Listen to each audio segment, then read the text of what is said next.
morning guys. Dito po tayo guys sa ating alang itik guys. Update po sa ating alang itik. Yan guys, katapos natin pakain guys sa kanila guys. Yan po.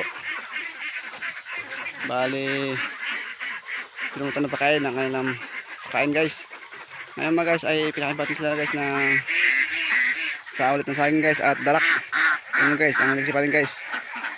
Nakaspoil lang kumain ng sanang saging.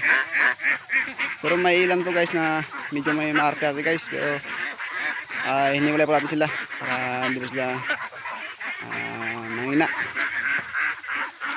Guys, magkata nyo guys, yung kanilang kinain ay talagang busog na busog guys, kasi dahil itong mga itik guys ay hindi po marati sa pagkain ng saging at darak guys. Pero guys, hindi po tayo puro na pakain ng ito. Minsan po nagalat tayo ng kain ka ng feeds para hindi po siya mangina.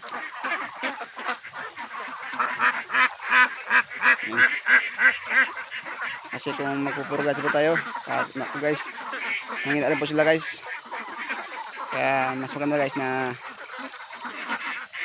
pagkaw tayo ng feeds, kaya mais guys. Yan guys, yung mais guys, malis po makapataba sa kanila guys. Yan. Maya guys, patapos natin yung pakesto guys, mabos lang po nila yung ating binigay na organic. Nagbigay tayo ng konting mais guys para sa ganun ay mabusog sila guys.